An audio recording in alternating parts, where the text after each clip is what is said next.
Welcome to the Wodesman podcast, catching up with all things bushcraft, wild camping and the great outdoors.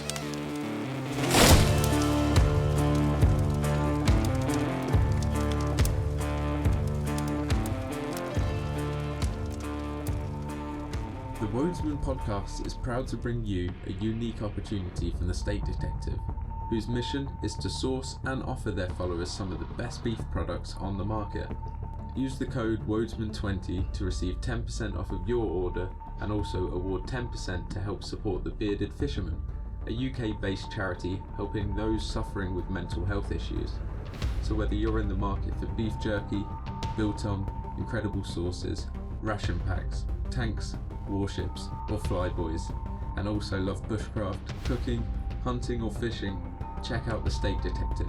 It's terribly British. So, how you been, Tom? Hey, Liam. Oh, mate, good to hear your voice again. Yeah, I'm good. I'm not gonna lie, I'm flat out exhausted, but I'm smiling, so that's Good. a good thing. How are you? Likewise. Yeah, I've been awesome, buddy. It has been far too long since we've last caught up, and to be honest, things have just been so busy. Okay. We say it on a lot of the podcasts, but like we're not actually exaggerating. Like life at the moment for both of us has just been mad. Like we're texting each other constantly, and I'm like, Yeah. "How are you?" And we're like, "Oh, get back to you in a sec, bro. I'm just at work, or I'm just doing this, or I'm just doing a CV, or it's just been absolutely mental recently." So yeah, it's really good to actually make some time to sit down and talk with you.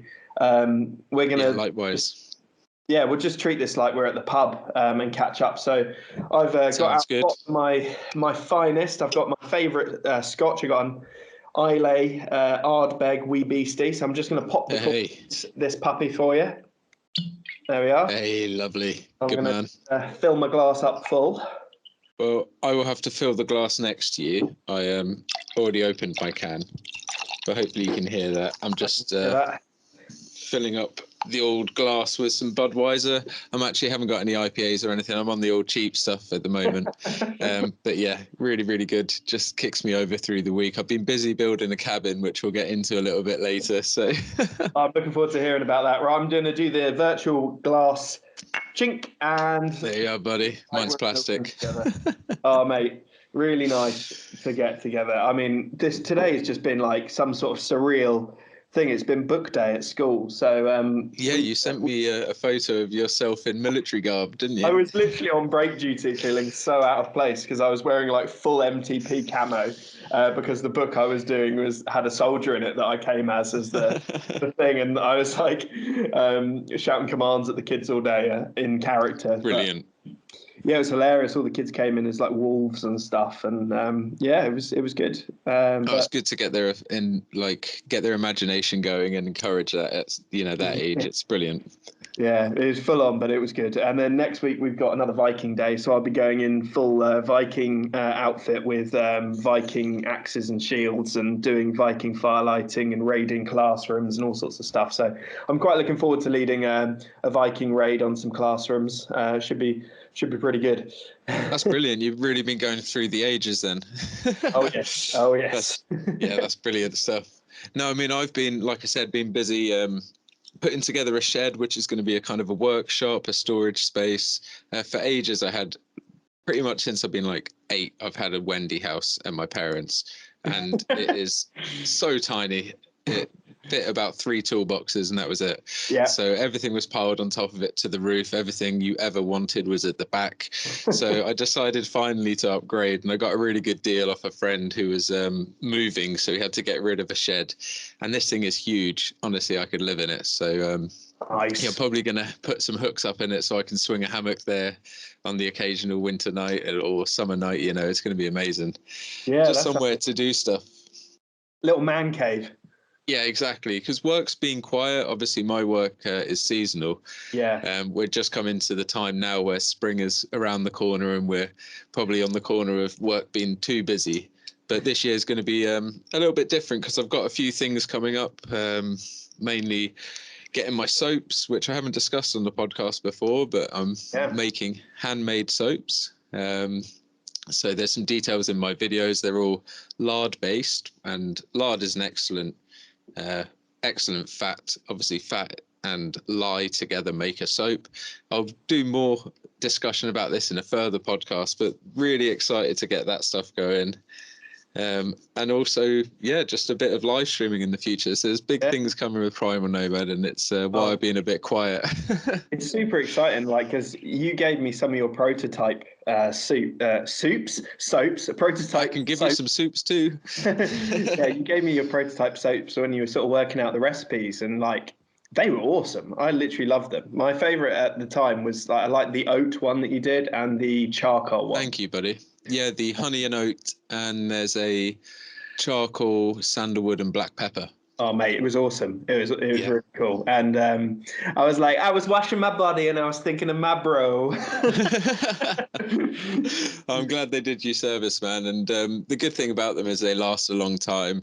They're natural. Although some of them have fragrance oils in them, they are natural-based fragrance oils. So it's been a lot of research going into them, and just excited to get those things moving, like you with your projects. I guess there's a lot of planning that goes into things like the Viking Day, and there is a lot and lots of risk assessing as well, but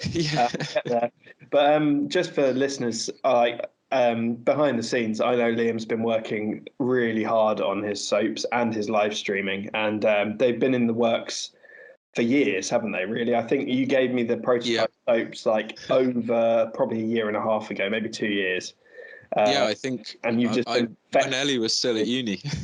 It was a long time ago, and they were amazing. And so I can only think how good they'll be now after like another year of R&D. Yeah, honestly, they're good and bubbly, and they smell amazing. And it's the biggest difficulty, Tom, I won't lie, is cutting them, and then cutting them in a way so you know the weight once they've cured. That's a real art, because you've got to sell things as a specified kind of weight. I don't want to be underselling people, be like, they're 100 grams. Oh, and they've dried to 95. It's a lot of figuring out, and you've been doing so much figuring out with your live streams, trying to get the internet connection right and stuff. I remember I was walking home from work one day, and I saw that Liam had gone live on Twitch, and I was like, I'm joining. So I was walking through London, and on the streets of like Twickenham, and then I was just pretending I was with Liam on a walk because I was watching him live stream as he walked around the woods, and it made my commute a lot less painful. So I'm really looking forward to seeing what you do with that platform and seeing how it develops. Thank you, buddy. Yeah, I mean, even the workshop's going to be a good asset for that, because I can't live stream walking around the woods all the time. So sometimes it's going to be nice to just catch up with people, and you and me could be in there in future times, or at your woods, so we can actually just put the camera on and do this live. And capture the recording afterwards. It's going to be a really nice way to share this platform with other people in the community as well. So big things coming, and it's going to be fun. I guess that's part of my Bushalutions, really. I guess we could say that those are my kind of 2 Bushalutions, because I've already kind of covered those, and what a great way to kind of go into I guess yours and then the listeners' ones. Yeah, good idea. Well, I mean, mine is to do with my woodland, obviously. So I want to spend you've been busy. I have been busy. So we actually had a listener comment from Jason Carr about my woodland, because I had a little problem with flooding because it's clay based. And we've been having a bit of a problem with pooling, and he suggested I put some French drains in. Now I didn't actually know what a French drain was. I started thinking I should buy some baguettes from the local bakery, stick them in the ground. But I think, Liam, you've got a better idea what a French drain is. Yeah, so I'm only aware of what French drains are really because of my line of work. So a lot of the time I'm repointing buildings that have suffered from the damp. And one way to resolve that is installing a French drain. And like you at the beginning, I thought, well, what's this French method of drainage that we haven't learnt about before? I thought it was the Dutch that were famous for that.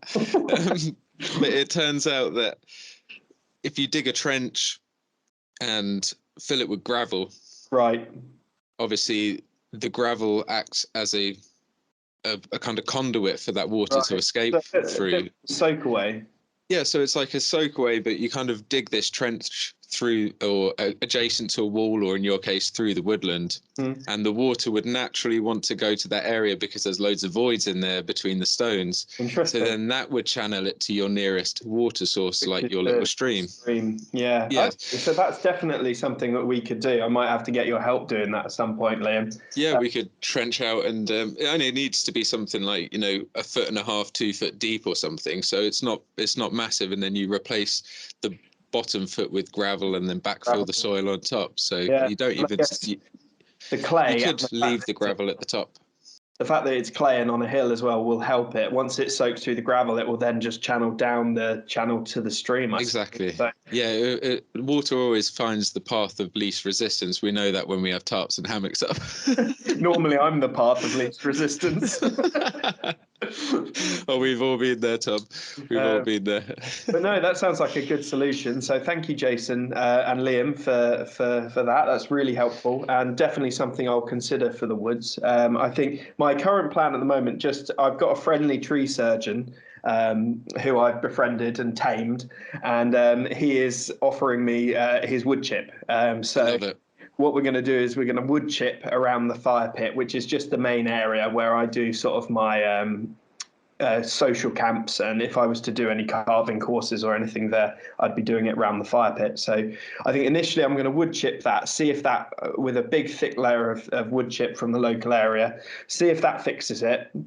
And then if that doesn't, then I'll look at doing some of those French drains with you at some point, Liam, if that's all right, to borrow you as manual labour. Yeah, absolutely, buddy. Absolutely. I think that sounds like a good plan. And the wood chip, the good thing about it is it's organic material. So it's only going to aid to feeding that woodland and adding nutrients to the trees. That's it. And you might even get a few little spores of fungi pop up from it as well. Some morels. I know that morels quite often pop up in a pile of wood chips, so hopefully you'll be lucky this year. Oh, fingers crossed. Wouldn't mind some of those. So about my Bushalution. So obviously getting to grips with the management of the woodland is my major Bushalution, and learning the skills that go with that. Obviously I love my trees, I love tree ID.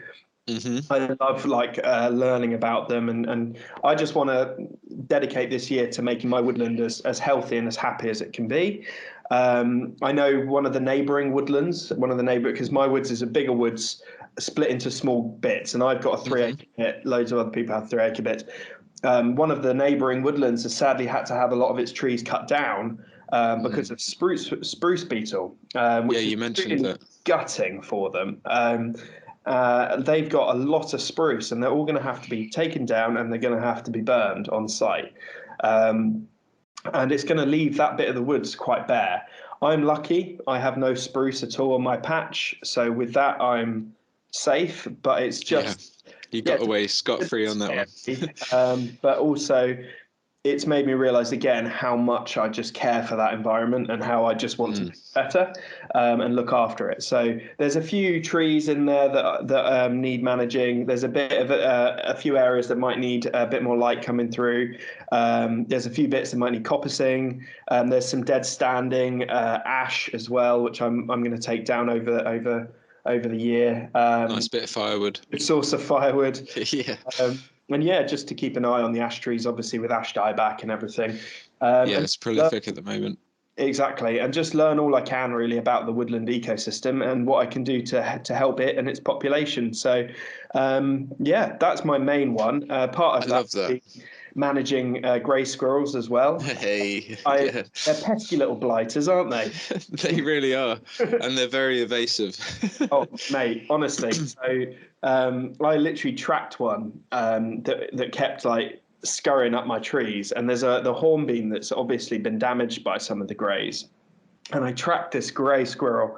I was edging closer, trying to get within air rifle range, and it got to boundary of my woodland, and I was just about within shooting range, and then it crossed the boundary into my friend's woodland, and I was like, I can't shoot it now, because not only do I not have permission to shoot the squirrels on that land, but also they're vegetarians. So I was like, no. I can't shoot the squirrel now. Come on, you're like throwing corn at the boundary, like, come on this side, boy. So I think what I'll probably do is put a feeder up there and see if I can get some squirrel this year. And obviously Nice. I'll cook it because I don't like I like to use everything. If I was to harvest any wild meat, I'd eat it. So not only would I be looking after the trees and keeping a pest species down, I would also get them food. So that's my other sort of secondary goal, is if I can manage to get some grey squirrels this year, I will. And I'll use my second-hand BSA R10, which I picked up after trying yours. We're R10 partners. Oh, mate, literally, I tried yours, and then I was looking for ages for someone selling like a good value R10. Yeah, like a PCP. Like a PCP, just because I've got my lovely air arms, but I'm so precious of it that I don't want it to get all scratched and damaged. Absolutely. So for anyone listening who doesn't know what PCP means, sorry to interrupt you quickly, Tom. PCP means it's just pre-compressed air. So basically, you have an air canister, a tank on the front of your gun or on the bottom, wherever it's placed. Ours is just under the barrel at the front. It screws in. You can either pump that with a foot pump, or you can get a diving bottle with CO2, I believe it is. They just pump that full, and then you have about 100 shots. The R10 themselves are regulated. Actually, sorry, I think it's like dried O2. Okay, awesome. I think, but I might be wrong about that. But yeah, I think because they'd obviously use it for diving, so they'd need to breathe. Yes, very true. So very true. I think it's oxygen, but it's dried and it's got no thing. But I think air pistol ones are CO2, aren't air pistols use CO2 canisters, but I think if you're using a diving bottle, it's just oxygen. Yes, it's just air. But then, the little air pistols use CO2, because I did look at those, because I was like, you can get some with the Glock. Ever since my America and shooting the real Glocks, I was like, I really want to shoot a Glock again. Oh man, I really want to shoot a G13C. I can't, honestly, if I could have an automatic Glock in my hand, just once in my life, life would be complete. The G18, sorry, not the G13. But honestly, I haven't played Warzone in too long. I'm always hot on my weapons. But anyway, so my quest for an R10 after trying yours, I sold a whole load of stuff that I wasn't using. I saw on the trade post. So I was like, do I buy these off top? And then eventually I saw someone selling a second-hand R10 for a good price. So and it had a Realtree extra green stock. And me and Liam are both huge fans of Realtree extra green. Now, when I got it, the gun was in perfect working order.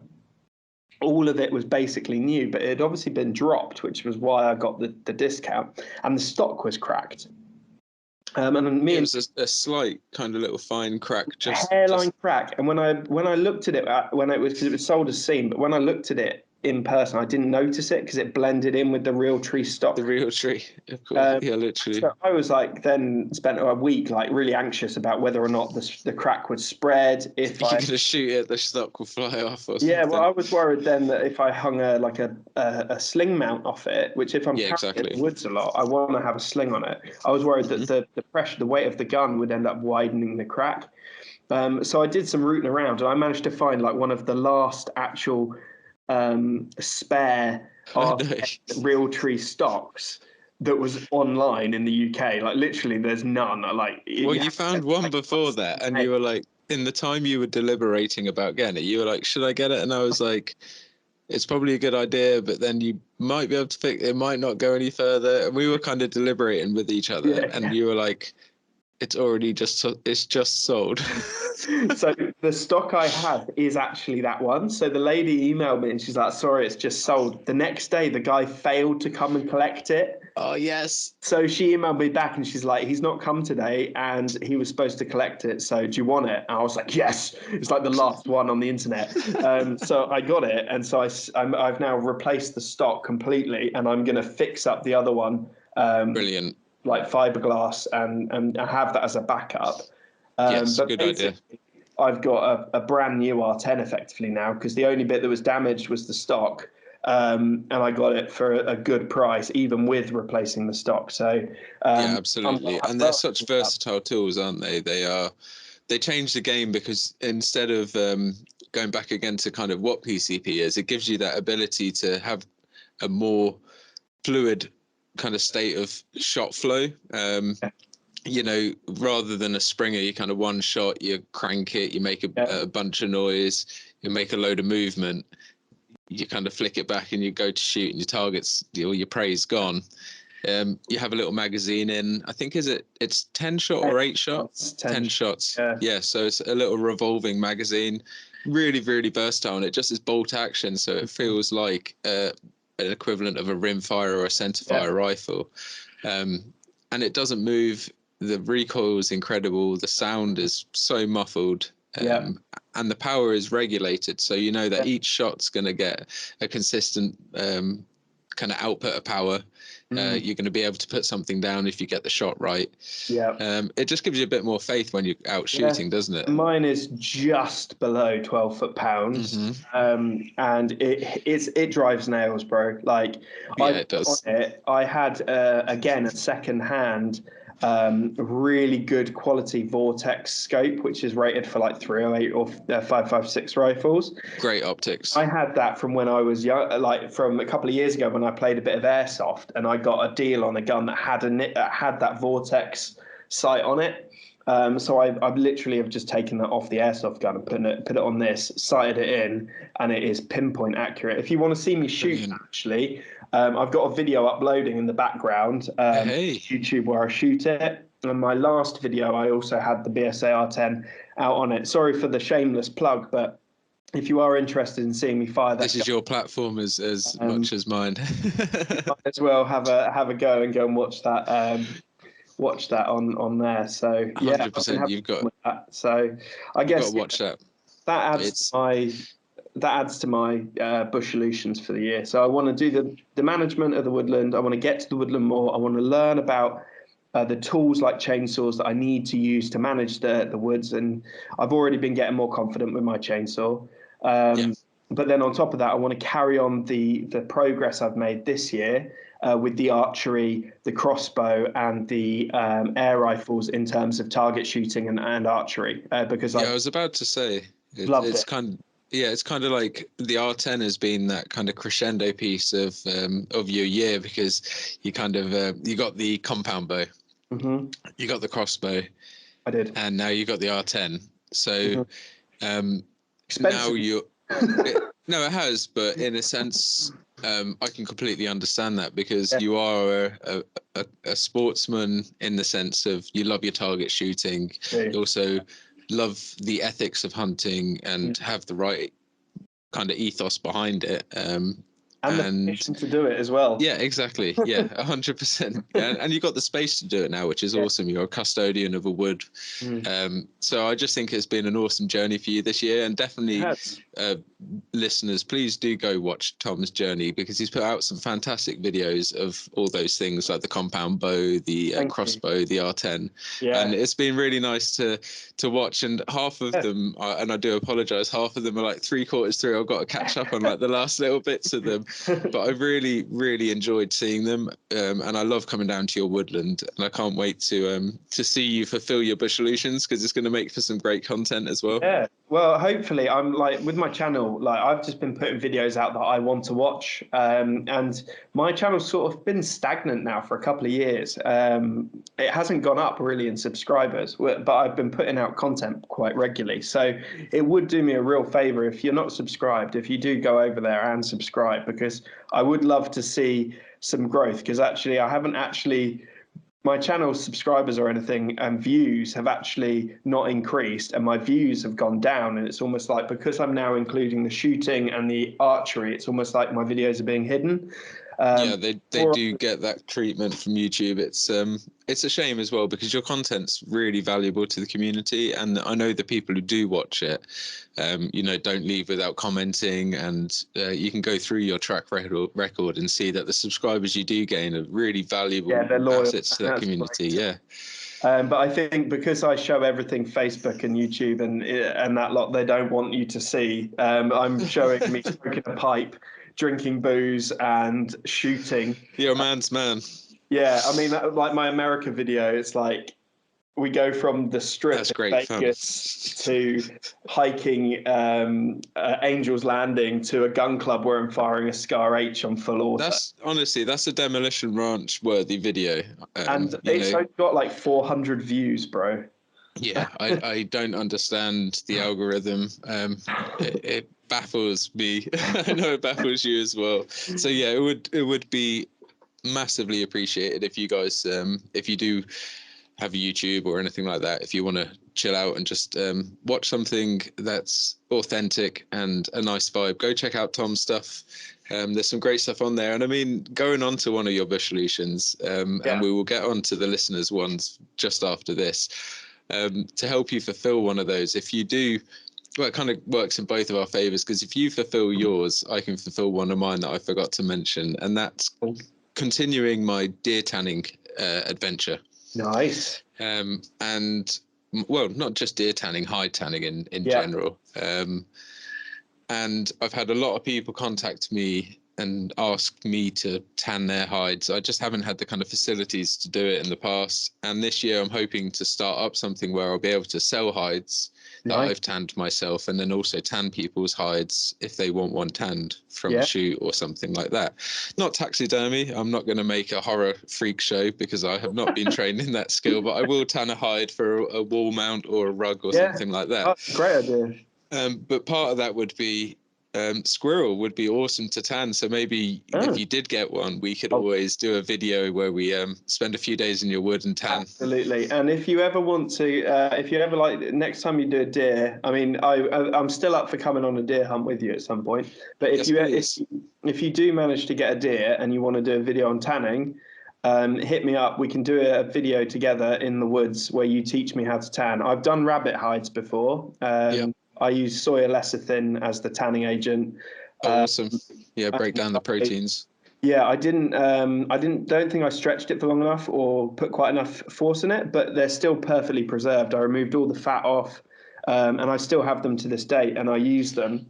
Brilliant. So that's something you can always stretch them retrospectively, but before you do that, you need to apply something like a slight lubricant to the fibers. So like a neat's foot oil, which is the hooves of deer, the cloven hooves boiled, it produces neat's foot oil.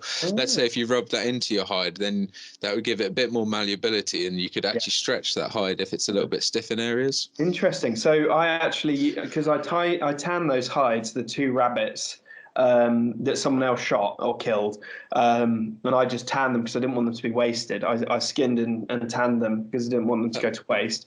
Love that. But I was just learning. But I actually took those into school as part of the Stone Age Day to show them. And I taught them through how that sort of process works about removing the fat and stopping. Oh, well done, mate.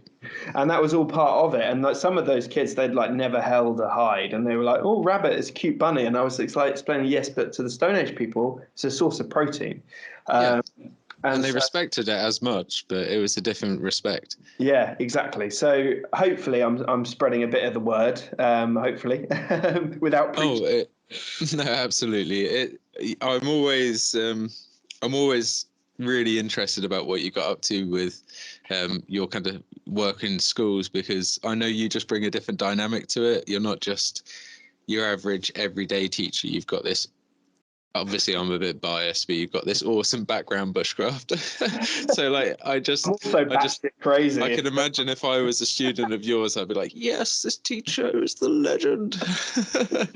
So I mean, it's been fun, but there might be a few changes on the horizon for me, because I haven't shared this with everyone yet, but I'm actually going to be moving to the countryside. Me and out Emma, of the smog. yeah, we're just done. We're done with London. We're done with High prices. yeah, done with high prices, done with pollution, done with, the busyness of it. And like, we've had a good run, we've enjoyed it, but it's time for us to go where we belong, which is as a bushcrafter. You've done well with a 6-foot square garden, mate. Honestly, I mean, I've got a shave horse in it. I've got stumps. I've got like. Honestly, like, my landlord came around to look at it, and like he didn't comment on the fact that there's a shave horse out there in like a 6-foot garden.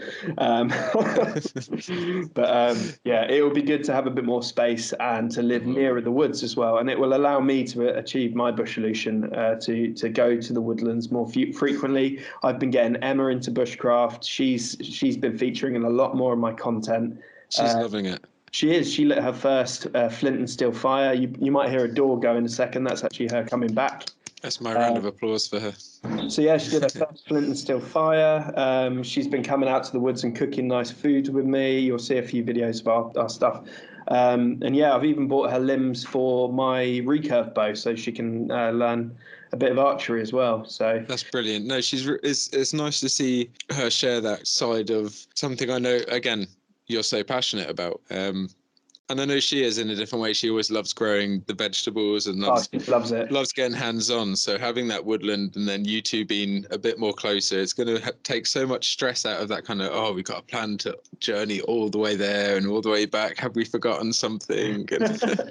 Absolutely. So we're just in the process at the moment of moving house. It means that I will need to look for a new job at some point as well. So I'm getting my CV and everything up to date, but also like still making sure that I'm doing my job as well as I can, because obviously there's kids that I have a responsibility to look after. So absolutely. I mean, if there's anyone in the southeast of England who needs an amazing bushcrafter to go and work at your school, do hit Tom up, Back Garden Bushcraft. Cheers, dude. You've been plugging me. I love it. It's got to be done. But yeah, no, so it's a new adventure for us both, and we've found a lovely little cottage to rent for a couple of years. It's got a open fireplace, a bigger garden, and it's surrounded by fields. So and it's only 20 minutes from the woods, which is an hour and 10 minutes closer than we are currently. So yeah, that's amazing. It's going to make a heck of a big difference to our lifestyle. It will. Well, you'll be able to put them savings into other things, like, the fuel alone on that kind of a journey is a massive undertaking. And also, like, if you're transporting wood chip, it adds to the fuel bill, doesn't it? It does indeed. Yeah, no, that's amazing, buddy. I wish you all the best with that as well. It's gonna be a stressful few months, but once you get through it, I think you're gonna see the reason behind it, or you'll be able to run to your woodland as well. So yeah, you do. We've got that as well. I've got a bit of planning for that as well, haven't I? So. Yeah, I've tasked Liam with organising my stag do. Him and James are going to be co best men. We are indeed. Him a strict brief not to let anyone tie me to a tree. But there'd be none of that. But that I want clay pigeon shooting with 12 gauges. I want whiskey, cigars, and then back to the woodland for some camping and campfires. So that's the plan. And I'm going to get you a confetti shotgun round. At one point, you're going to do a clay pigeon. You're going to go to shoot. It's just going to be a load of confetti. Actually, I've got a funny story about something similar. I did an open day years ago at a gun range, and I was firing a 38 caliber lever action repeater, like cowboy rifle. Oh, lovely! Love lever actions, and I was just knocking down these steel targets. Me too. And a 38 isn't a big caliber, is it, at all? No. So there's a little trick with it, is it actually can also take a 357 Magnum round. So the guy slipped in a couple of 357 rounds. So I was getting all cocky with the 38. I bet you were. And then I love this action. But luckily, I knew that the 38 repeater could also take a 357, and I saw him load it, and I was like, I know they're not the same bullet he just put in. So I was I'd counted in, and I was like, I know round 3 is going to kick harder, and he thought he was going to pull a fast one on me, and I just held it, and I knocked the target over and didn't even flinch, and he was like, I was like, 357 Magnum? And he was like, how do you know? Good old boy. I love it. I've actually got I've got a Red Ryder that I bought when I was in America. Well, my dad bought it for me when I was in America in Walmart. It's a lever action BB gun, like fires metal BBs. Yeah. I absolutely love it. It's like based on the Winchester repeater. Oh, it's such a lovely gun. Yeah. I literally, I love those. If I could, if I could own any 410 shotgun, it would be the Henry 410 lever action. Oh, mate, it's such a fun gun. Great for ratting and stuff like that. I honestly, that in a barn, like, good night, rats. Or even turkeys with them if they put a full choke on it. It's crazy. Like, really? Yeah, pretty cool. Anyway, so I like the Henry lever actions, but that's an aside.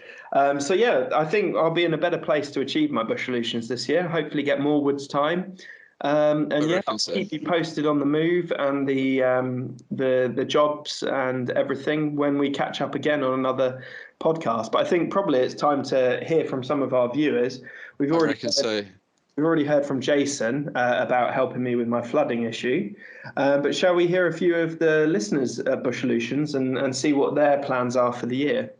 Yeah, I reckon so. Do you want me to start off? And then we've got one from Anthony Shreve, which is he's been a very loyal listener and fan of both of our YouTube channels over there in the States. So hello, Anthony. Hope you're doing well, buddy. I can't wait to see you when you come over to the UK for your little journey. You messaged me saying that you're going to come on over later in the spring this year. So hopefully I'm going to get a bunch of us to all come and say hi to you and have a little camp out. So he starts off by saying, hey, fellas, I just wanted to submit my Bushalution for this year, which is to go out and get in the woods a lot more than I have been doing, a lot more hunting and fishing, and just to be out in the wild more. And I know Anthony has been doing a lot of kind of hunting bits. I'm really jealous because obviously over in the US, I know Tom is as well. The public land situation over there, the amount of hunting opportunities, the tag system, the conservation ethics, the respect, the stores, everything, the whole gun ethos, everything I love about America. Just it's a place that we're very envious of over here in the UK, and I think that Bushalution kind of sums it up for probably a lot of bushcrafters listening as well. I know over in the UK it's hard to get hunting, but we can go fishing a lot more easily, and I think getting out in the woods is always a good idea. It kind of reflects yours, doesn't it, Tom? It does, yeah. It's very similar to mine. And just on the America thing, like I have this distinct memory of we had to change our plans for a hike we were going to do because the road had flooded out. So the sheriffs had blocked the road and they told us that we couldn't go any further along it. We were in the middle of nowhere in the desert, Nevada. And so me and my brother just found the nearest sort of pull-in. And we found like where the floodwaters had passed through the desert, and we just followed the floodwaters and used that as a handrail rather than following an actual trail. We just used the floodwaters as our navigation aid, and walked an out and back route along this really distinct flood marks. Into the desert, and we found a rattlesnake while we were out there, just curled up, which was amazing. Good old rattler. And then even more American, which I just thought epitomized America for me. It just defined it. There was a huge sign that was like, no shooting. It was like no shooting, and then the sign had been shot by a high caliber rifle. I love that. That's classic. Just in the middle of the desert, that is exactly what you want to find. And then this random guy walking around with a baseball bat, which was a bit threatening, but we worked out maybe he was like carrying it in case of rattlesnakes, because we were literally in the sticks. And he ignored us. He wasn't worried about us being there. But we were like, oh God, there's a guy with a baseball bat. And then I was like, Sam, he's probably also got a Glock, so don't worry about that. Yeah, it's a different world out there for sure. But no, honestly, thank you so much, Anthony, because I wish I could do a bit more hunting. I'm hoping to do some more this year. I was meant to do some this winter, but finances just didn't allow it. It is quite an expensive hobby over here. But hopefully I'm getting out very soon. I'm not going to give too many teasers, but I've got an amazing deal kind of lined up where I'm hopefully going to walk out of it with some boar meat and some other bits. So we'll get more into that information when it comes a bit closer to the season. In the New Forest. Oh, well, it's somewhere down south, so yeah, maybe. I say that, I actually don't know. This is the first I've heard of it. But when I went hiking in the New Forest, I came across a load of boar while I was out in the forest, and it was a really cool experience. Actually, I saw a mother with what would you call the piglets or whatever. So they had like three young with the mother. So she'd be a sow. So we stopped and just watched them cross the trail. We were the only ones in the area. And then we came across another one later on. So in one walk, I saw 5 boar, which was pretty amazing. And I've never seen them again. I've been in the Forest of Dean a lot, but I know not the New Forest. Did I say the New Forest? I meant the Forest of Dean. I think they are in the New Forest though, but the Forest of Dean is where they are prolifically as well. That is where I was meant to do a hunt, but I'm not sure. I don't actually know if I'll be hunting this one or if it just be a butchery experience and then skinning and tanning. Nice. But regardless, it's going to be such an excellent kind of little learning experience. But boar are huge. I know they do it a lot in Germany and Austria, don't they, boar? Yeah, well, that's where I think we get our term Kyler for the male boar. We call Kyler, and that's quite a Germanic word. So it kind of lends itself to that environment as well. It's big tusks, they're big old animals. I'm really looking forward and excited to kind of trying the meat as well. It's something I've always wanted to have. I've had a wild boar sausage before, and it was nice. So yeah, it's promising. It's promising. Good. And when I say wild boar sausage, I don't mean the wild boar sausage. I mean a sausage made of wild boar. I love that. I've made that weird now. Let's move on quickly. No, don't. Stephen Ellis says he loves the testicles of deer, so supposedly they're delicacy. So I wouldn't be surprised if the boar sausage is one also. Someone spat their tea out listening to this at work, haven't they? Maybe, yeah. We might have just got cancelled. Yeah, probably.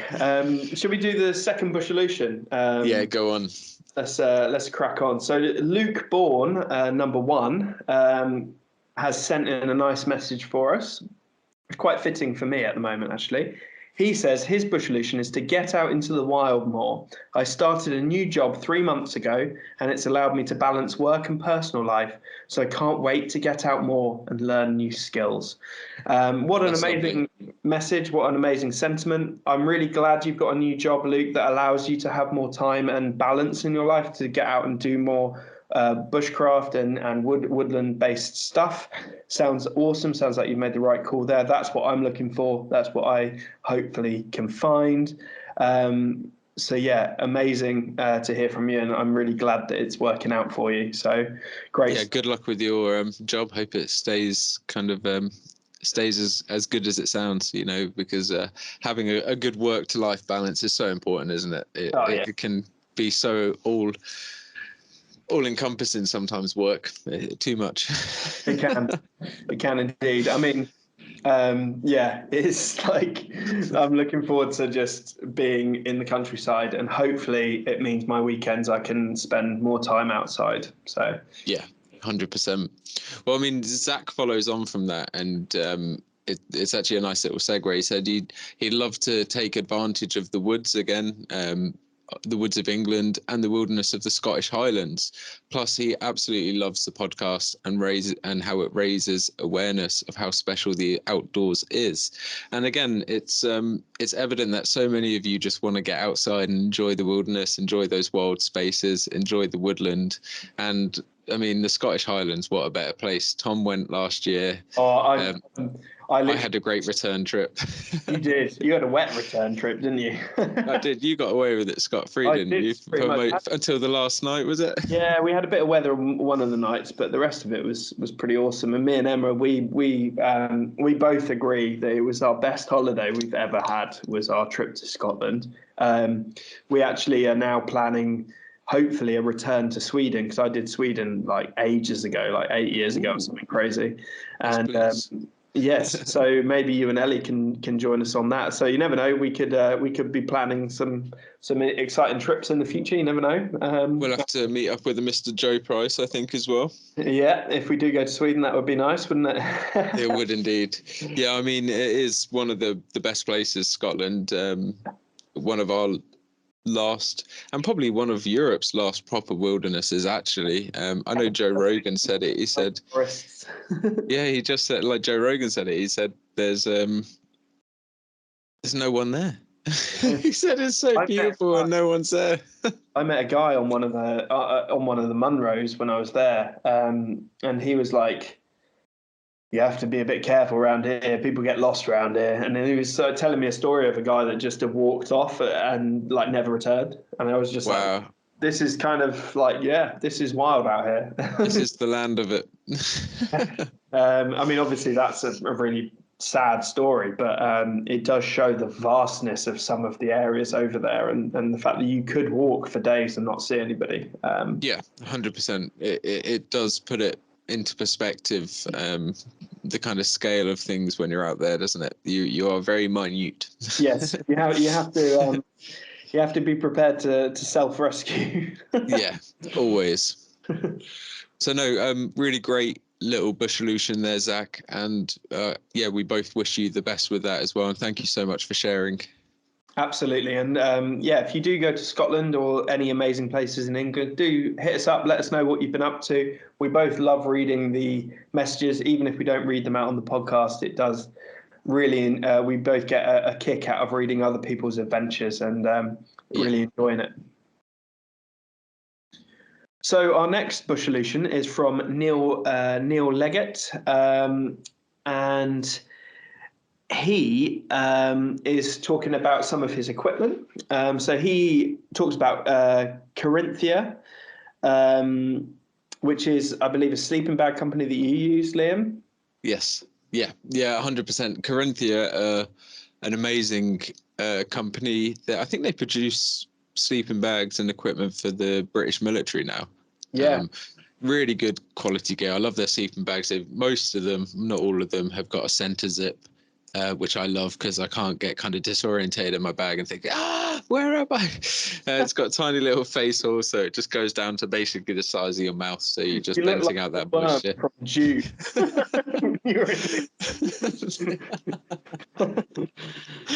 No, they're great. They're just so warm. Yeah, really good bits of kit. So he also uses like a US Army jacket and Gen 7 cold winter pants, Hellsport synthetic booties. I can tell you what, they're nice and warm. I mean, I haven't tried the Hellsport ones, but I've tried some synthetic booties before. I actually got Emma some synthetic booties just to wear as slippers around the house. Oh, I love it. But yeah, he also uses Exped Ultra 5 inside a DD Superlight 3x3. So we both have a lot of experience with the DD kit. We both trust our DD kit. Yeah, you can't get. I love the Superlight as well. Yeah, I've not got a Superlight. I've got the 3.5 by 3.5 and a standard DD 3x3. But I would trust both of them, and I think for the money, they're really good. Obviously, my favourite is always going to be a canvas tarp, wax canvas. But if I'm going for a synthetic sort of modern material, I'd use a DD tarp. I've also and if they do let you down, just quickly, because I've had a few people say, "Oh, DD's leaking," and even mine, like some of the bits after a bit of time they leak. But it's we use these in very harsh kind of environments. They're blowing in the wind. They're near fires. They're taut as anything. Everything's pushed to its kind of limits when you're putting these things up. So, like anything, they do need maintenance.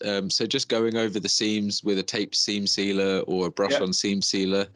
And even normally fixes 90% of those, doesn't it? That's it. And even reapplying some DWR or something to it. Yes, yeah. The water beading up again. I mean, I've not had to do that. I have 3 DD tarps, and I've actually never had a problem with any of them. And I have 2 DD hammocks as well. So from my experience, I've had no problems with DD kit, but I know that sometimes maybe the quality control can vary. So it's always hard when you're producing things on a mass scale, That's it. But with my 5 bits of DD kit, I've never had any issues. So I would always vouch for them because I've had good experiences. But I've also had good experiences with like decathlon tarps, which the Solognac. The Solognac, and like you'll see that I use that in my videos, and I've used that in some pretty extreme weather, and it's been fine. Yeah, so really good I bits think of kit. whatever it is you're using, go for it. Have fun. I mean, if it leaks, just remember maintenance. yeah, and if it leaks, it leaks. You know, it's not the end of the world. I mean, as long as you've got backup kit, you'll be fine. So, and also a lot of it is tarp placement as well. I mean, I know that's kind of funny coming from me, who in my woodland camp downhill of the runoff of the farm and got the entire farm field's water in my campsite, but it is about tarp placement. And if you're getting rain coming in from above and from the sides, maybe you're on the edge of a woodland, maybe you've set it up not to the right angle of the prevailing wind. So absolutely. maybe have a look at your setup as well. And things can change, can't they? That's the thing. Weather can change. So that's why I guess we tend to choose setups that are a bit more versatile. Like, you know, even though a plow point is a lovely aesthetic, if it's pointing the wrong way, you can be quite knackered. So it's generally why you know, a ridge over the top and the original kind of A-frame, kind of suspended A-frame tarp shelter is always a good safety net if you're kind of unsure about the weather. And if you're unsure, chuck a bivvy bag in. It doesn't hurt. Yeah, bivvy bags are great. Then you can be getting rained on. Yeah. So that's a great one from Neil as well. Yeah. I love hearing about kit. He also has a little bit of a suggestion. He says in the cold, he wears his jacket loose over his other layers, which works great. And I would always be a proponent and vouch for a layering system. It's better to have more layers that you can take off and put on as required than having like one thick layer, for example. So I agree. Always, if your outer jacket, I've heard it referred to as a mothership. If your outer jacket is loose enough to accommodate layers underneath in the cold, that's a good shout. Yeah, 100%. All too often we like to buy things that are nice and snug fitting, kind of forgetting that we need to layer up. We're like, oh, I look like a model. I've always, I'm quite a slim chap, quite a small framed chap. So generally speaking, I can get away with the smaller sizes. But I actually increase my size. I go a step up when I'm going for the outer shell because I know that I'm going to have so many layers underneath me in winter, and it saved my skin so many times. And on the contrary, I'm a bigger chap. I've always had a big frame. Like when I did lose a lot of weight, my rib cage stuck out and I looked a bit weird. So I like my size has always been really between large and XL. If I want like something that looks form fitting. Like I'm wearing a through dark XL jumper at the moment, and it fits me perfectly in terms of aesthetics. But if I wanted to put a layer under this, I would want to go up to 2XL. So, and with my outer jacket, sometimes I go up to even 3XL, depending on how many layers I want underneath. And it's just also not being proud. Like, I don't like telling people that I buy a 3XL jacket, but the sizes are different between all companies as well. They're different between all companies, and everybody's different. So I don't care if some people are buying a small jacket and it has layers underneath. If it works for me, it works for me. So it fits the person. At the end of the day, don't buy the size because of pride. Buy the size you need. And I'm guilty of that so many times, which is why you will have seen I've sold a lot of jackets on Facebook Marketplace recently. Because you realise it's just not effective with layers. I sold a Rab jacket and a Fjallraven jacket and an Arc'teryx jacket. I sold I got a great deal on an Arc'teryx jacket, the Alpha SV, which is like the most high-end jacket you can buy. But I bought the wrong size, and I got it secondhand at the time, but I bought the wrong size because I bought it to be form-fitting. And with a T-shirt, it looked cool. But if I'm wearing it up in the mountains, I want to be able to have a layer underneath it. 100%. It was so form-fitting that, I mean, if I sucked my beer belly in, I looked pretty cool. But it just wasn't practical. So I've sold it a bigger jacket because at the end of the day, it has to work for you on a practical level, not just aesthetics, which is something that takes me a long time to admit, really, because often you don't like to, some people, if you're a bigger chap like me, you don't like to be buying those bigger sizes because you have to then admit you're a bit fat. But actually, Well, it's what it is. And it's going back to what you said. Yeah, if it's practical, then there's no shame in it, my man. And at the end of the day, we can't, you can't buy something just for the sake of it only working in one scenario. It has to be, it has to work in all kind of cases, to be justifiable. It's taken me a long time to realise this as well. So this is sort of a call out to people of bigger stature. Everyone is different, and you have pros and cons to everything. So I might be a bigger chap, and there's negatives to that. I get more out of puff than someone like you, for example, but I'm still able to then carry a tree by myself, Absolutely, so yeah. there's a trade-off with everything, and as long as you're 100%. fit, healthy, and you're happy in yourself, then just go for it. And so, yeah, a bit of a shout out to people that maybe lack a bit of self-confidence, because I did for a long time. And I'm just getting to the point now where I'm starting to accept me for me. And it is what it is. So you should. Everyone's got their own pros and everyone's got their own cons. And I know that if a tree needs to be lifted, I can do it. So 100%, my man. And honestly, thank you, Neil, for that message, because that is a really nice conversation starter and a nice Bushalution. Some good gear there as well. Yeah, we've gone off on a real tangent, me especially there. So sorry about that, Neil. No, honestly, no, that's great, because it's about kit. It's about, this is what the podcast's about, sharing these ideas and starting conversations. That's why we love Bushalutions, and why these things are important to speak about, because they are relevant, and they don't affect just you. There's many listeners who I'm sure that could be relevant to. Probably like some absolute awesome gym guy who's super toned up and has never thought about buying a jacket a size up because of looks, but it has opened that conversation up for the people that have thought about that. So, like I said, it works for me.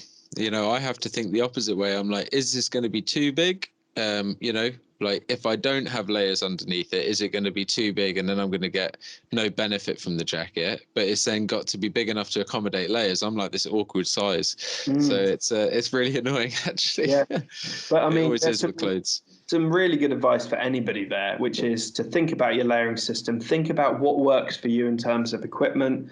For him, it's his Corinthia, his US Army cold pants, his booties, and his layering system, all under a DD Superlight.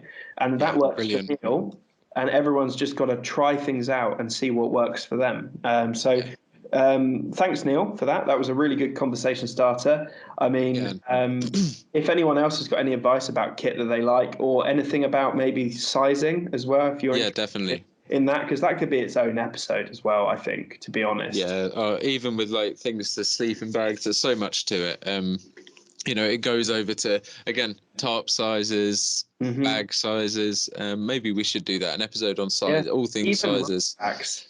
All shapes and sizes. Yeah, that would be amazing, actually. I'd like to see that, because there's even the stigma with rucksacks, because there's that amazing saying that we use, which is the more you know, the less you carry. And so I remember when I started bushcraft, I was trying to fit everything into a 15-litre or 20-litre rucksack. And because I didn't want to look like I didn't know what I was doing because I was carrying a big rucksack, now I actually know a lot more than I did then. And I'm now using a 40 or a 50 or even a 60-litre rucksack. Yeah. Because at this point, I've spent so long in the woods that I now don't feel I have to prove anything. And you know what you actually do need. I don't have certs. I'm now always comfortable. Yeah, exactly. Yeah, this is the thing. It's a journey, bushcraft, and it's a very personal thing. You can take as much advice from other people, but it's about what works for you, the individual. And again, that's why things like this Bushalution is really nice, because we get a bit of an insight into how other people do it. That isn't just me and Tom, and it also shares that over to you guys, the listeners. So it brings this kind of harmony across the globe. We've got people like Anthony from the US and all these other listeners. They could be anywhere in the world, and that's what's lovely about it. I'd actually like to ask, because going back to Anthony, we talked a bit about the sort of firearms culture in America, and this is actually a question I would like to ask my and our American listeners. Yes. Because I actually am really interested in this, because I like doing this thing where if I'm playing a video game or I'm reading a book, I like to imagine what I would do in the situation. Yeah. And I was just thinking the other day, if I was in bear country like Alaska and I had a firearms license and I was able to carry a bear protection weapon, or if I was going out into the wilderness in America and I had a carry permit or whatever, what would I actually carry? And I just sat and thought about this to myself the other day, and I was like, well, I'd always have my Spyderco as an EDC if I was allowed to carry it, which over here you can carry the UK PK, the UK. Probably have a SIG. But if I was in America, I'd carry a paramilitary too, or even I'd also this. have a pistol. I've got in my pocket here, because every time I'm in the woods, I would carry I carry a pocket knife, and I prefer a lock knife to, say, a slip joint, because it can't close in my fingers. Yeah, 100%. I've got here the Endura, the Spyderco Endura, and it's a lovely knife. It's got great lockup and things like that. So if I was in America or somewhere where I could carry it, that would be my EDC. But I would also want to carry, say, a Glock or something. But it started making me think, if I was in bear country, would I want a 44 Magnum? Would I want a 500 Magnum? You know, it just made me started thinking about all this, and I ended up in this like little happy dream world about the middle of Alaska and building. I love that, with my 45-70 lever action and my 500 Magnum on my hip. That'd be terrifying to be the bear in that scenario. If I was American, I just started thinking about it. If we were in a real wilderness scenario and we were allowed to carry, what would I actually carry? What would you carry, Liam? Probably a SIG or something like that, to be honest. I know what. A Magnum would be cool. Definitely do the job with the bear. I think I just something reliable and able to get a few shots off quickly. Yeah, I think in that case, if it was for like personal protection, just a few shots quickly. I loved shooting the Glock. I really liked the boxiness of it and the simplicity and the trigger. That's why I love the SIG as well. It's so edgy and it's tangential and mechanical and heavy. But yeah, I'm just interested. If you are an American listener, I mean, I know some of our British listeners aren't interested in firearms, and that's fine. Everyone has their own opinions on it, and that's absolutely fine. But if you're one of our American listeners and you do go out into the real wilderness, or if you're in Alaska and you go out in bear country, my first question is, do you carry? And if so, what do you carry? And like what calibers and stuff, and also like what is your loadout in terms of, not even in terms of firearms and knives, but what just going out. If you're going out into the real wilderness in America or Alaska, what do you make sure you always have on you at all times? Like, do you? Yeah, and have you ever had to use any of those things? Like, you know, have you been in a situation where you have stumbled across a mother bear and her cubs, and she's got a big grizzly? You know, because things like that for us over here are kind of we only ever hear stories kind of maybe third hand. Yeah, so to hear that from some of our listeners would be awesome. Glorified, aren't they? Yeah, and it's always been like like The Revenant or something, where the bear is like made to look so like nasty, and it's like, well, most of the time a bear encounter, I'd imagine if you make enough noise, hopefully it wouldn't get to what you see in films like that, and hopefully you wouldn't have to necessarily use it. But I mean, I don't know. So let us know. It'd be really interesting to hear from you guys. It would do, indeed. Like, honestly, I really like that as well. So thank you for asking as well, because it's one of those things, like when I said about Anthony, he's out there in the great wilderness, really good opportunities, and I'd love to hear about it, because when I see, you know, Steve Ranella out there on the mountains, I'm always looking at his gear and what he's carrying. I'm really nerding out over it, and Cam Haines and all that lot. That's why I bought a compound bow. Yeah, exactly. It's actually coming up to Fred Bear's birthday, I believe. So a big brilliant. shout out to him. He was the founder. Happy birthday. So Really good bits of kit. He's left an amazing legacy with his company. So, and his ethics of hunting and things. But yeah, watching all those videos set in America where they go out with their compound bows and stuff. That's why I've now got a compound bow and a crossbow, is because I watched so many videos of Americans going out and doing like proper wilderness stuff that it makes me want to do it myself. And we sort of do the best we can here with our sort of strict laws and all sorts of things. But it's all valuable training, isn't it? Yeah, it's all good training. That's true. And I mean, to wrap up the Bushalutions, we've got a final one now, and I think it'll probably wrap up the episode really well. It's from Phil, who's otherwise known as Manaz Tribe on YouTube. He says, love the podcast, listen via Spotify. On episode 25, you mentioned another channel where Owen went on a red deer stalk with Hamish. He can't find the video or the channel, but would love to watch with the boys.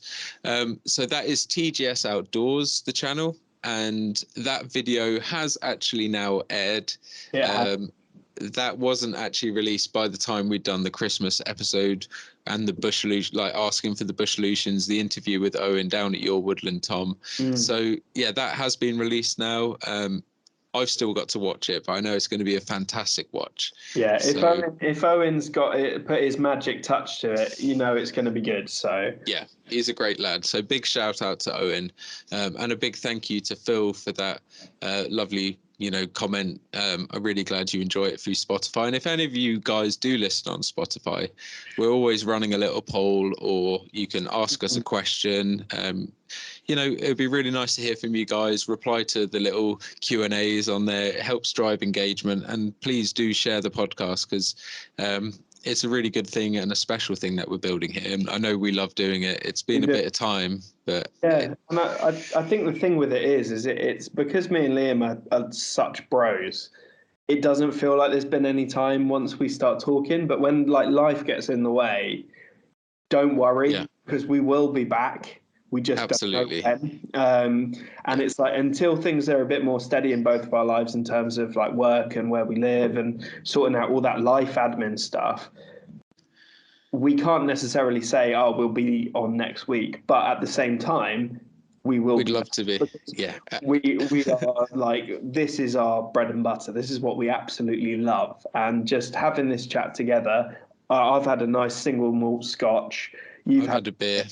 And it feels like we've hung out, even though we're like hundreds of miles away from each other. It's long overdue. Yeah, it doesn't actually matter because it feels like we've hung out. And it feels like we've hung out with you all. It feels like Anthony's sort of had his word in the conversation. It feels like Luke's been here, Zach's been here, Neil's been here. Neil, that's Phil, and it's been really nice. Nice.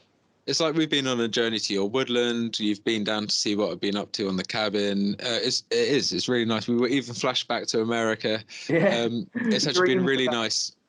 Really nice episode. In Alaska. And I mean, there will be some other things coming out, hopefully with some guests in the future. We've got a few things lined up. Like we said, we don't know when they'll be. And if there's any little times where me and Tom are on different trips, you might get the occasional in the future from now on, like little filler episodes, little 20-minute episodes where Tom's recorded something when he's in the woods, or myself. So expect those things in the future. But like you said, if you don't hear from us for a few weeks or a month or so, don't worry, we are here in the background, and we can be found on YouTube or Instagram as well.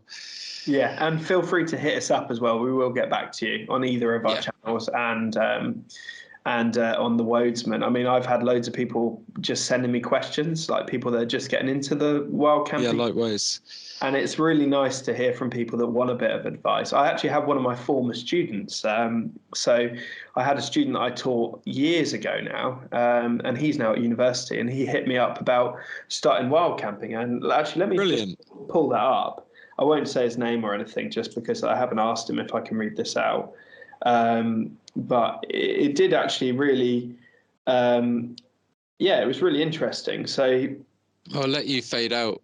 I'll let you lead us out with that one, Tom, because yeah, that sounds like it's something nice from someone in your past. It yeah, is always nice to hear back on those kind of retrospective things, isn't it? Or people yeah. in the past.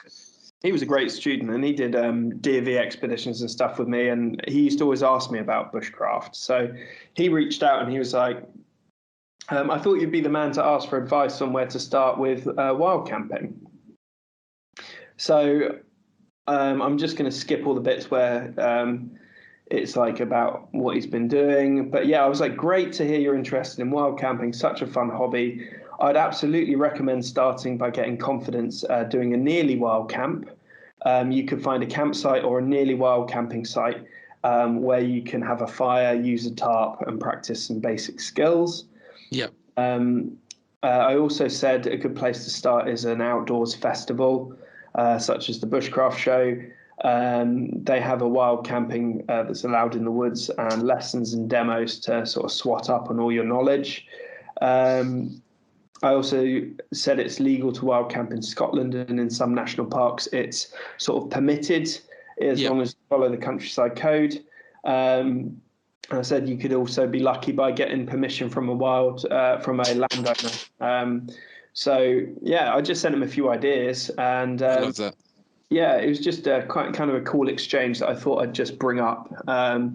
So it's nice to know that knows about this podcast. So if you're listening, you know who you are, and I hope you're acting on some of that advice, and maybe have got a wild camp or are looking at doing a wild camp. And yeah, I hope everything is going well.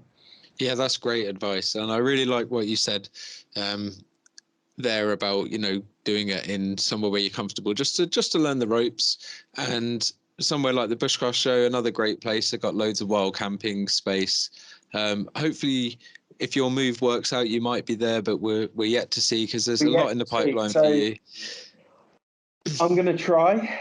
It'd be amazing if you could. I can't say for certain, but I have spoken to Dad, and Dad's always come to the Bushcraft Show with me, and it wouldn't be the same without him. So it would be a nice pilgrimage for you two, wouldn't it? we will see. As long as dates work with everything, and exactly, depending on jobs, if I have enough money, I will. Oh, I know that feeling.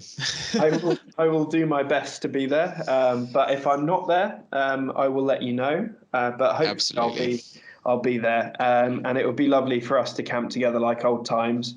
I would love that. Started this whole sort of journey to the podcast. So definitely. And if any of you guys listening are thinking of going and haven't got a ticket, I have got a discount code, which is PNB for Primal Nomad Bushcraft, so PNB 15, and that gives you 15% off of your tickets for the weekend or for the day or whatever you want to come. So really good deal. And I don't get any affiliation deal from that or anything. They've obviously invited me along and given me that code to share, and it would be awesome if you guys are thinking of coming, if you could use that. And it just means that I can keep going along, filming, putting out my episodes, and meeting you guys there as well. Yeah, absolutely, really good. So hopefully I will be there, but at the very least Liam will definitely be there. So yeah, I'll keep you posted on my end. We also wanted to give a big shout out to Modern Warfare. Absolutely, yeah, and we'll a awesome kind of thing coming up with him, don't we? Yeah, so we can share a lot more about Modern Warfare in the future, but I just wanted to give him a little shout out. And he's a great maker. He's a great maker, and he's been talking to both of us in the future, and neither of us have actually managed to get one of his cloaks yet. But I know they're on our wish list, aren't they, Liam? Yeah, and he's a guest that hopefully very soon we'll be able to get on the podcast. So definitely really good idea, Tom. Thank you for shouting him out as well. Definitely go check out Modern Warfare if you're in the market for kind of authentic, handmade, proper, like it suggests in the name, woolen gear. Yeah, Absolutely. I love the look of his stuff, and I'm just waiting to be able to get my hands on some of it firsthand. But yeah, he's been chatting to me in the background. He's been chatting to you, I know, as well, a lot in the background. And he just seems like a really genuine maker. And I've been seeing him really push the envelope on his Instagram with things he's been making. And I just thought it would be nice for the podcast just to give him a shout out and to say that we support him and his work, and we'll hopefully be getting some bits to test out at some point with our own money to hopefully promote them via our YouTubes as well, because we like supporting British makers who do things right, and he seems to be doing everything right at the moment. Definitely, and he's kind of extended a few things, like we said, we want to share in a future podcast, but hopefully some things that we'll be able to share with you guys, which is always the aim for this podcast. If there's ever any things like with the state detective deals that we can pass on any discount codes, we will do so. So keep your eyes peeled for all things modern warfare as well. Yeah, things are in the pipeline. So just thought I'd tease that at the end of the episode, and we can. You little blighter. You little bagger, you. I love it. Well, honestly, Tom, it's been a pleasure. I know we're both got to run off to our respective partners and go get dinner down us. Yeah, you got applications to do, so I won't keep you any longer. But honestly, I'm so happy. We've spoken for way longer than we planned to. Yeah, we said it'd be 20 minutes. My current recording is 75 minutes. Yeah, it's an hour 14 and a half. Yeah, but that's what happens when two good friends get together and start catching up. And as I said, we've been texting each other, but we haven't actually had a call for a good while, which isn't like us, because we're normally like on the phone every couple of days. And the last few weeks has just been mental. So I do have to apologize to all of my other friends who I've been not ghosting, but I just haven't been able to ring or check in on. No, likewise. It's just been it's been a bit mad. So this is the first social call I've had in probably over a month. So it's been nice. No, it's been a pleasure to share it with you, man. It's the same for me. It seems like everything's going at 100 mile an hour, and it's nice. For the last hour, it just felt like it's gone at normal pace. Yeah, I've kind of traveled through memory lane with you, and with you, the listeners. So thank you so much. Yeah, thank you to everyone who's written in. We really appreciate it. Hopefully we hear in for some more people or some of the same people, just to follow up on this episode. And hopefully everyone that's listened has enjoyed hearing us natter away into the twilight hours. And yeah, it's been really nice. I've enjoyed your company, Liam. I've certainly enjoyed my single malt scotch. Good man. We'll go and enjoy your dinner. Yeah, I'm going to enjoy my dinner and then hopefully get my work done and get some sleep. Yeah, likewise. Well, look, to all of you listening, a massive thank you again for tuning in. I know it means the world to me and Tom to see the kind of feedback we get, the listener analytics. There's some amazing movement. And if any of you guys can share this to anyone who's outdoor minded, that would mean the world to us. And just drop us a message. We're always here. So yeah, thanks for listening. Yeah. Cheers, guys. Peace and love.